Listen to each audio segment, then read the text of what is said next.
जोधपुर में आप सभी का स्वागत है। आज हम आपको दिखाने वाले हैं जोधपुर का सुप्रसिद्ध मेहरानगढ़ का किला, जो कि अभी हमारे पीछे ही आपको नजर आ रहा होगा। ये किला बहुत सुंदर है, बहुत सारी चीजें हैं इसमें देखने के लिए। इस किले की नींव रखी थी राजपूत शासक राव जोधा जी ने 1459 में। It is one of the largest fort in the country, यानी ये दुर्ग भारत में स्थित बड़े किलों में से एक है। इस किले में देखने लायक बहुत कुछ है, जैसे कि शीश महल, मोती महल, फूल महल, शस्त्रागार, पालकी खाना, दौलत खाना, किले की दीवार पर तैनात प्राचीन तोपें, चामुंडा माता का मंदिर, कई सारे लोकल आर्टिस्ट और भी बहुत कुछ। इस किले की एक इंटरेस्टिंग ऐतिहासिक कहानी है, जो कि एक सच्ची घटना है, जिसे मैं आपके सामने कुछ ही देर में प्रस्तुत करूंगा। और उसी घटना की वजह से मेहरानगढ़ किले को एक श्रापित किले के नाम से भी जाना जाता है। तो चलिए शुरू से शुरू करते हैं और चलते हैं दुर्ग की ओर। जोधपुर में स्थित मेहरानगढ़ फोर्ट तक पहुंचना बहुत ही आसान है। चाहे आप किसी पब्लिक ट्रांसपोर्ट का यूज़ करके यहां पर पहुंचें या फिर अपना पर्सनल व्हीकल यहां पर लेके आएं, किसी भी तरह से आप यहां तक पहुंच सकते हैं। अगर आप अपना पर्सनल व्हीकल यहां पर लेकर आते हैं तो ये है पार्किंग एरिया, जहां पर आप अपना व्हीकल पार्क कर सकते हैं। व्हीकल पार्क करके हम बढ़ते हैं मेहरानगढ़ फोर्ट की तरफ, जहां पर सबसे पहले हमें चेकिंग पॉइंट नज़र आता है, जहां पर हमारी और हमारे बैग में रखे सामान की चेकिंग की जाती है।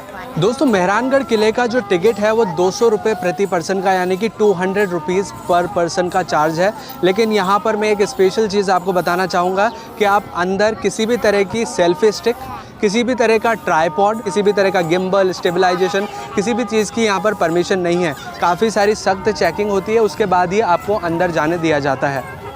मेहरानगढ़ फोर्ट के मुख्य द्वार के बाहर कुछ छतरियां हैं, जो कि उन वीरों के स्मारक के रूप में बनाई गई हैं जिन्होंने युद्ध में अपने प्राण गंवाए और वीर गति को प्राप्त हुए, जिनमें ठाकुर चौहान श्याम सिंह की छतरी और ठाकुर खींची दुर्गदास की छतरी शामिल है।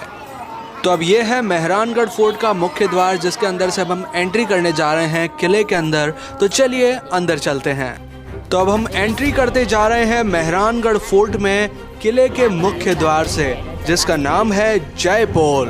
किले में प्रवेश करते ही सबसे पहले आपको लेना होता है टिकट, जिसका मूल्य है 200 रुपये प्रति पर्सन, यानी कि 200 रुपीज़ पर पर्सन। यहाँ पर एक चार्ट भी दिया हुआ है, जिसमें आपको सारे शुल्क की जानकारी मिल जाएगी। तो अब हमने अपना टिकट ले लिया है और अब हम बढ़ते जा रहे हैं मेहरानगढ़ फोर्ट में अंदर की ओर। अब यहाँ से आपके पास दो रास्ते हैं। अगर आप चाहें तो लिफ्ट का इस्तेमाल करके मेहरानगढ़ फोर्ट में ऊपर की ओर जा सकते हैं, लेकिन ये चार्जेबल है। लिफ्ट का चार्ज होता है 50 रुपीज़ पर पर्सन। ये सिंगल साइडेड है, यानी कि एक तरफा चार्ज है। और अगर आप चाहें तो पैदल मार्ग का इस्तेमाल करके मेहरानगढ़ फोर्ट में ऊपर की ओर जा सकते हैं। यहाँ पर एडवेंचर स्पोर्ट फ्लाइंग फॉक्स यानी कि जिप लाइन की सुविधा भी उपलब्ध है, जिसका मजा आप यहाँ पर ले सकते हैं।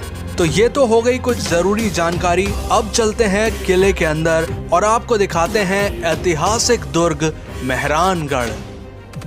अब जिस द्वार की ओर अब हम बढ़ते जा रहे हैं, उसका नाम है डेढ़ कांगड़ा पोल, जिसे लखन पोल के नाम से भी जाना जाता है। ये पुराने टाइम पर किले का मुख्य द्वार हुआ करता था। इस द्वार से सटी इन दीवारों के ऊपर जो आप छेद देख पा रहे हैं, जो होल्स देख पा रहे हैं, ये हैं तोप के गोलों के निशान, जो कि 1808 में युद्ध के दौरान दीवारों पर लगे थे। और ये है टूटा हुआ दरवाजा लखन पोल। लखन पोल से आगे बढ़ते ही हमें कुछ लोकल आर्टिस्ट नजर आते हैं, जो कि बहुत ही उम्दा म्यूजिक प्ले करते हैं अपने इंस्ट्रूमेंट रावण हत्ता के साथ।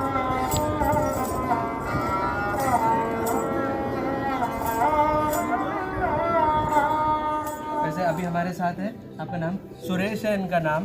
ये बहुत अच्छा, इसका नाम है रावण हत्ता। ये बहुत अच्छा इंस्ट्रूमेंट बजाते हैं, जिसमें अलग अलग तरह की धुनें आपको सुनाई देंगी। यहीं पास में एक तोप है, जो कि दुश्मन पर हमले के लिए तैनात रखी जाती थी। तो अब यहाँ से हम आगे बढ़ते जा रहे हैं मेहरानगढ़ फोर्ट के तीसरे मुख्य दरवाजे की ओर। तीसरे द्वार से प्रवेश करते ही आपको मेहरानगढ़ फोर्ट का एक मैस्मराइजिंग सीन नजर आएगा। तो चलिए अब इस खूबसूरत नज़ारे के साथ मैं आपको सुनाता हूँ मेहरानगढ़ की उस सच्ची घटना की कहानी, जिस वजह से मेहरानगढ़ दुर्ग को एक श्रापित किले के नाम से भी जाना जाता है। इस इंसिडेंट की शुरुआत होती है तब जब राव जोधा किले के निर्माण के लिए एक स्थान का निरीक्षण करने पहुंचते हैं। वो वहां पर देखते हैं एक बकरी को एक शेर से लड़ते हुए, और ऐसा देखकर वो बहुत ही प्रभावित हो जाते हैं और फैसला लेते हैं कि वो किले का निर्माण इसी स्थान पर करेंगे। जिस पहाड़ी पर इस दुर्ग का निर्माण किया जाना था, उस पहाड़ी का नाम था चिड़ियानाथ की टूंक। यहाँ पर कुछ जल स्रोत भी थे और यहाँ पर एक योगी रहा करते थे जिनका नाम था चिड़ियानाथ। जब योगी को बताया गया कि राजा इस स्थान पर दुर्ग का निर्माण करने वाले हैं, आपको अपनी इस कुटिया को यहाँ से हटाना होगा, तो योगी नहीं माने, उन्होंने मना कर दिया। लेकिन राव जोधा को इससे उपयुक्त जगह और कहीं नज़र नहीं आ रही थी, तो उन्होंने यहीं पर किले का निर्माण शुरू कर दिया। फिर योगी चिड़ियानाथ ने गुस्से में आकर अपनी कुटिया उजाड़ दी और जाते जाते राव जोधा को श्राप दिया कि जिस पानी की वजह से तुमने मेरी साधना भंग की है, वही पानी अब तुम्हें नसीब नहीं होगा, ये पानी सूख जाएगा। और योगी के श्राप से कुछ ऐसा ही हुआ, जोधपुर में पानी की कमी आने लगी। राजा ने इस सिचुएशन को देखकर योगी से माफ़ी मांगी। माफ़ी मांगने पर योगी ने एक उपाय बताया। उन्होंने कहा श्राप को खत्म करने के लिए राज्य के किसी व्यक्ति को अपनी इच्छा से किले के नीचे जिंदा दफन होकर जीवन की बलि देनी होगी। जब राजा किसी को ढूंढने में विफल रहे, तब राजा राम नामक एक व्यक्ति अपने प्राणों की आहुति देने के लिए आगे आए। तब राजा राम को एक शुभ दिन एक शुभ स्थान पर जिंदा दफनाया गया ताकि मेहरानगढ़ किले की नींव रखी जा सके। तो ये है वो सच्ची घटना की कहानी जिस वजह से मेहरानगढ़ किले को एक श्रापित किले के नाम से जाना जाता है।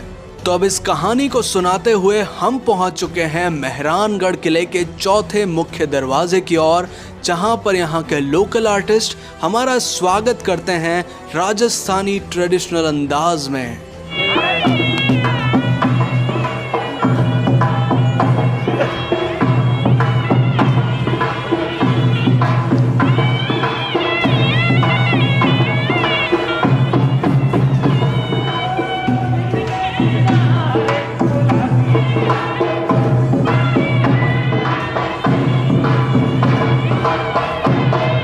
तो अब यहाँ से हम प्रवेश करने वाले हैं मेहरानगढ़ किले के चौथे मुख्य दरवाजे के अंदर, जिसका नाम है लोहा पोल। लोहा पोल पर आपको कई सारे हाथों के निशान, कई सारे हाथों के छाप नजर आएंगे। ये उन रानियों की निशानियां हैं जो सती हुई। लोहा पोल को पार करते ही शुरुआत होती है राजमहल की। यहाँ अंदर हमें कुछ दुकानें नज़र आती हैं जहाँ से हम राजस्थानी ट्रेडिशनल चीज़ें खरीद सकते हैं। इसी के सामने एक रेस्टोरेंट है जहाँ पर आप भोजन कर सकते हैं, और यहीं से जाता है राजमहल में प्रवेश करने का प्रमुख रास्ता। इस द्वार का नाम है सूरज पोल, जिसके अंदर अब हमने प्रवेश कर लिया है। प्रवेश करते ही काफ़ी सारी सीढ़ियाँ हमें पार करनी होती हैं और फिर अब हम पहुँच जाते हैं राजमहल में। ये जो स्थान अभी आप देख रहे हैं, ये वो स्थान है जहाँ पर किया जाता था राज तिलक। यहाँ पर ये जो आसन है, इस पर बिठाया जाता था भावी राजा को और राज तिलक करके उन्हें राजा घोषित किया जाता था। मेहरानगढ़ फोर्ट की खास बात है यहाँ की बारीक कारीगरी। देखिए कितनी खूबसूरती से इन डिज़ाइंस को बनाया गया है और कितनी बारीकी से इन पत्थरों को तराशा गया है। तो चलिए प्रवेश करते हैं हाथी हौदा खाने में। हौदा मतलब वो राइडिंग सीट जो कि एलिफेंट की बैक पर रखी जाती थी, जिस पर राजा और महावत बैठा करते थे। यहाँ पर कई सारे हाथी के हौदे आपको दिखाई देंगे, जिसमें कि कुछ सोने से बने हैं, कुछ चांदी के और कुछ इतनी महीन कारीगरी के साथ बने हुए हैं जो कि देखने लायक है। तो चलिए अब आगे बढ़ते हैं और देखते हैं पालकी खाना।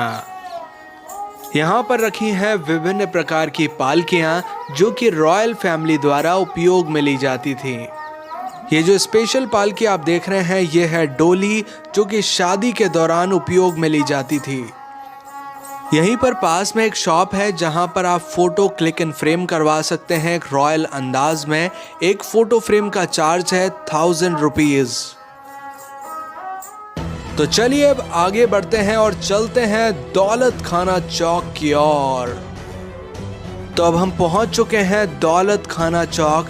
यहाँ पर बीच में खड़े होकर अगर हम देखें तो कुछ इस तरह का खूबसूरत नज़ारा हमें दिखाई देता है। यहाँ पर आप इस तरह से ट्रेडिशनल राजस्थानी साफा भी बनवा सकते हैं। इसका चार्ज लगभग 100 रुपये है। तो चलिए अब दौलत खाना से अंदर प्रवेश करते हैं और आपको दिखाते हैं यहाँ की कुछ ऐतिहासिक चीज़ें। ये मेरे सामने जो आप पालकी देख पा रहे हैं इसमें प्योर सोने का काम किया गया है। इस पर लकड़ी के स्ट्रक्चर के ऊपर प्योर गोल्ड का वर्क किया गया है। यहाँ पर और भी कई सारी इंटरेस्टिंग चीज़ें हैं, जैसे कि महाराजा अजीत सिंह की तलवार, मुगल बादशाह अकबर की तलवार। इसी के साथ यहाँ पर और भी कई सारी ऐतिहासिक चीज़ें हैं, जैसे कि पुरानी ढाल, तलवार, बंदूकें, ताले, पुराने सिक्के और भी बहुत कुछ। तो चलिए अब आगे बढ़ते हैं दरबार की ओर, जहाँ पर कंट्री लाइफ इन मारवाड़ को पेंटिंग्स में दर्शाया गया है।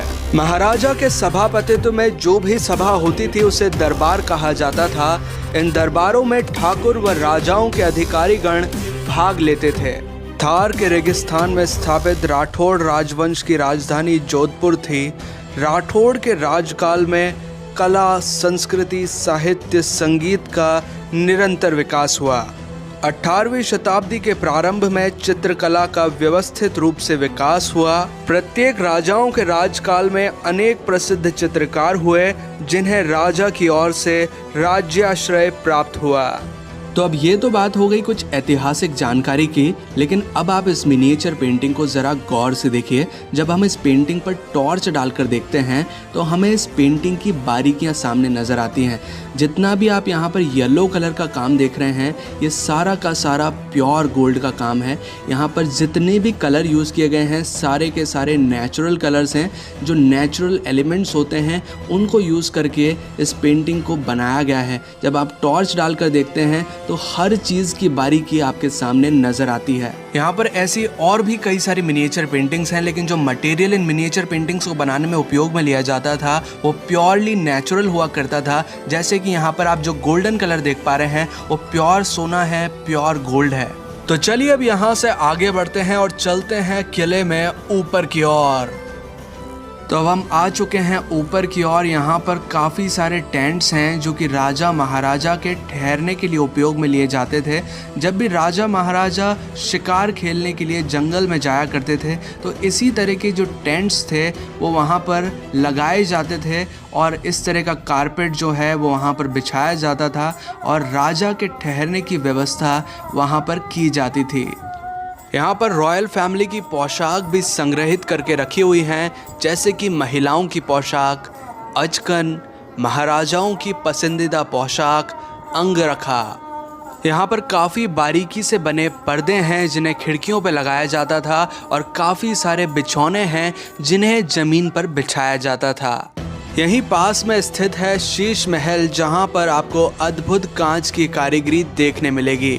यहाँ उपयोग किए गए शीशे उत्तल आकार के हैं और रंगीन पन्नी और पेंट के साथ डिज़ाइन किए गए हैं, जो कि दीपक की रोशनी में झिलमिलाते थे।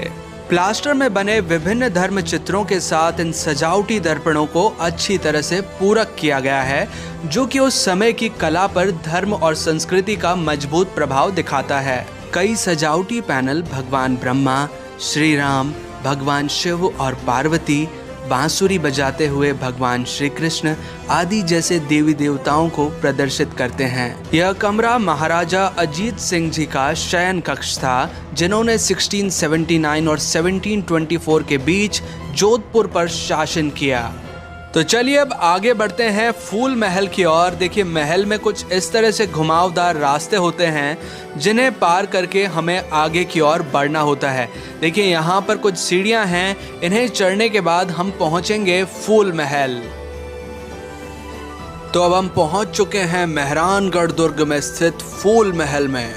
फूल महल का निर्माण महाराजा अभय सिंह जी ने करवाया था। इसकी छत पर अत्यंत ही आकर्षक फूल पत्तियां, राज परिवार के सदस्यों के चित्र, कुल देवी देवता आदि असली सोने के काम से चित्रित करवाए गए हैं। 36 राग रानियों का चित्रांकन अत्यंत ही अद्भुत है। इस चित्रांकन में लाल, पीले, सफेद और आसमानी रंग का प्रयोग अत्यंत ही सुंदरता से किया गया है। छत में 4 स्थान दर्पण से जुड़े हुए हैं और महाराजा तख्त सिंह के 10 राजकुमारों में से 9 के रंगीन चित्र छत पर बने हुए हैं। पूर्व उत्तर की खिड़कियों के बीच भगवान द्वारिकाधीश श्री कृष्ण का सुंदर चित्र बना है, जो मारवाड़ के महाराजाओं का वैष्णव धर्म के प्रति आस्था का प्रतीक है।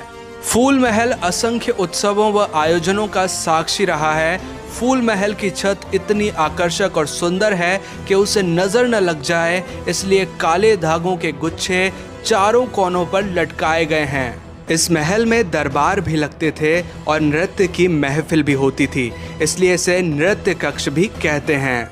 तो चलिए अब आगे बढ़ते हैं और देखते हैं मेहरानगढ़ दुर्ग में स्थित आर्मरी, यानी कि वो स्थान जहां पर अस्त्र शस्त्र संग्रहित करके रखे हुए हैं। यहाँ पर आपको दिखाई देंगे युद्ध में प्रयोग लिए जाने वाले कई सारे वेपन्स, जैसे कि बंदूकें, खंजर, कटार, ढाल, तलवार, हेलमेट, कवच और भी बहुत कुछ। हमने मेहरानगढ़ म्यूजियम की एक सेपरेट डॉक्यूमेंट्री बनाई है, जिसमें हमने सभी ऐतिहासिक चीज़ों को अच्छे से दर्शाया है। अगर आप चाहें तो उस डॉक्यूमेंट्री को देख सकते हैं। ऊपर आई बटन और नीचे डिस्क्रिप्शन में आपको उसका लिंक मिल जाएगा।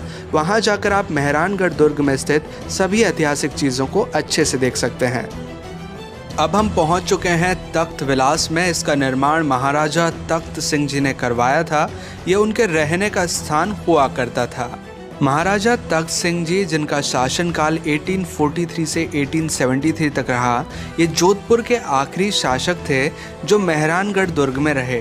तख्त विलास काफ़ी इंटरेस्टिंग तरह से बनाया गया है, जिसमें traditional as well as modern यानी ब्रिटिश के टाइम के आर्किटेक्चर देखने मिलते हैं। तख्त विलास में काफ़ी खूबसूरत पेंटिंग्स हैं जो दीवारों और छत पर की गई हैं। तख्त विलास से आगे चलें तो हमें बहुत ही खूबसूरत खिड़की दरवाजे नज़र आते हैं, जो कि पुराने टाइम पर उपयोग में लिए जाते थे। इन खिड़की दरवाज़ों की खास बात है इनकी कारीगरी। इनमें इतनी बारीकी से, इतनी महीनता से काम किया गया है जो कि देखने लायक है। यहीं पर एक बालकनी है जहां से जोधपुर शहर और किले का निचला हिस्सा नज़र आता है। यहां से वो रास्ता नज़र आता है जहां से चढ़ाई करते हुए हम किले के ऊपर तक पहुँचे हैं। तो चलिए अब आगे बढ़ते हैं मेहरानगढ़ दुर्ग में। अभी हम प्रवेश कर चुके हैं मेहरानगढ़ दुर्ग के जनाना सेक्शन में। यहाँ पर सर्वप्रथम वो स्थान है जहाँ पर रखा जाता था हिसाब किताब। राजपूत राजमहल, जहाँ रानियों, राजमाताओं, राजकुमारियों और पासवानियों का निवास स्थान होता था, उसे जनाना कहते थे। जोधपुर और अन्य राजपूत राजधानियों में पर्दे की प्रथा प्रचलित थी। जनाना में प्रवेश निषेध था। केवल महाराजा एवं निकटतम संबंधी जनाना में जा सकते थे। राज परिवार की महिलाओं को अपने निजी खर्च के लिए गांव प्रदान किए गए थे। अनेक रानियों व पासवानियों द्वारा लोक हितार्थ मंदिर, कुएं व बावड़ियों का निर्माण करवाया गया। कई रानियां तो विदुषी एवं कवित्री भी थी। राजघरानों में होने वाले विवाह, जन्मदिन एवं त्योहारों पर होने वाले उत्सवों का संचालन रानियां करती थी। ऐसे अवसरों पर काफ़ी मात्रा में सेवादारों एवं धन की आवश्यकता रहती थी, जिसका प्रबंध रानियां स्वयं करती थीं। महाराजा मान सिंह जी एवं तख्त सिंह जी के समय में बने चित्र यह दर्शाते हैं कि रानियां शिकार व चौगान के खेलों में सक्रिय रूप से भाग लेती थीं। जनाना सेक्शन में मेहरानगढ़ दुर्ग का सबसे बड़ा रूम है, जिसे कहा जाता है मोती महल। इसका नाम मोती महल बिल्कुल सही है, क्योंकि इसकी दीवारों पर जो प्लास्टर है उसकी स्मूथनेस इतनी अच्छी है कि मानो एक मोती हो।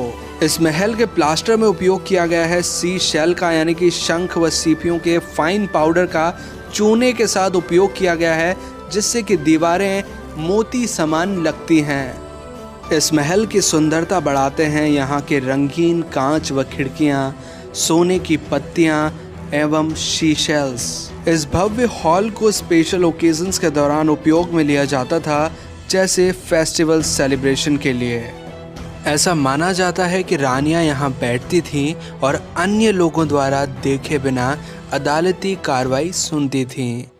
तो चलिए अब आगे बढ़ते हैं जनाना सेक्शन से। यहाँ पर आपको कुछ ट्रेडिशनल राजस्थानी चीज़ें नज़र आएंगी जो आप परचेज कर सकते हैं। अंकल, ये एक को बनाने में कितना टाइम लगता है? बनाने में सर साइज के हिसाब से होता है। इसी साइज का बनाने में 6 दिन लगता है। अच्छा, 6 दिन। क्या चीज़ है? हैंडीक्राफ्ट की है ना, दरिया टाइप दरी टाइप का दरिया भी है, बांधनी भी है। अच्छा, ट्रेडिशनल कपड़े। हाँ, सारा हाथ का बना हुआ है, कलर भी नहीं जाता, पक्का कलर है। अच्छा। यहाँ से आगे चलें तो भगवान श्री कृष्ण का एक बहुत ही प्राचीन मंदिर है जहाँ पर हम दर्शन कर सकते हैं। दर्शन करने के बाद यहीं से जाता है मेहरानगढ़ दुर्ग में स्थित पैलेस से बाहर निकलने का रास्ता। लेकिन अभी मेहरानगढ़ दुर्ग में बहुत सारी ऐसी चीज़ें हैं जो कि देखना बाकी हैं, तो चलिए आगे की ओर बढ़ते हैं। मेहरानगढ़ दुर्ग की खास बात है यहाँ की बारीक कारीगरी। इतनी खूबसूरती से और इतनी बारीकी से काम किया गया है जो कि देखने लायक है। यहाँ पर आगे चलें तो बहुत ही बड़ी बड़ी कढ़ाइयाँ यहाँ पर नज़र आती हैं जो कि पुराने ज़माने में उपयोग में ली जाती थी। नमस्कार सर। नमस्कार जी। आपका नाम sir? Naino Ram sir. Naino Ram sir ji. आपके ये राजस्थानी धुनें लगभग सभी बजा लेते हैं? जी, सभी बजा लेते हैं। ये गाना गाना। हाँ, गाना गाइए। ओम हरि गुमारी छे नखराली रे बा ओम हरि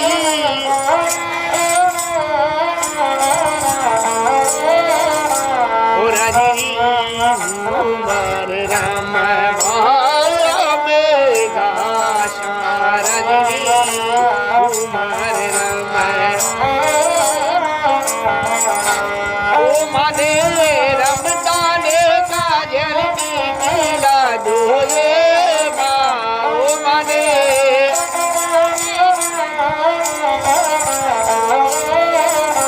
ओ राजरी घुमार राम भाला मेरा शारजी घुमार राम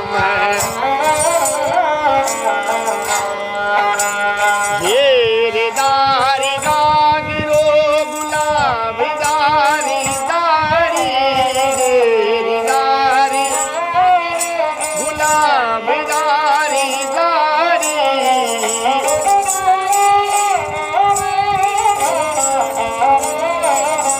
ओ राजी घुमार राम भाला मेरा शारजी घुमार राम।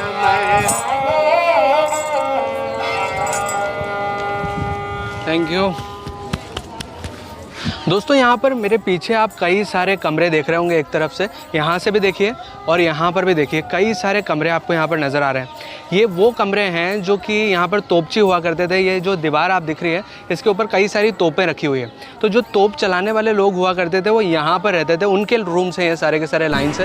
तो चलिए ऊपर की तरफ चलते हैं और आपको दिखाते हैं जो तोपें हैं जो कि यहाँ पर वॉल पर रखी हुई है एक साथ। अब हम पहुँच चुके हैं मेहरानगढ़ दुर्ग के ऊपरी भाग में, जहाँ पर तैनात हैं कई सारी तोपें। तोपों के साइज और पैटर्न वेरी करते हैं। कई तोपों की मारक क्षमता तो काफ़ी दूर तक की है। मेहरानगढ़ दुर्ग के चारों ओर इसी तरह से तोपें तैनात रखी जाती थी दुश्मन पर आक्रमण के लिए। तो दोस्तों, यहाँ पर जो मैं आपको नीचे तोपों के बारे में बता रहा था, वो तोपें यहाँ हैं।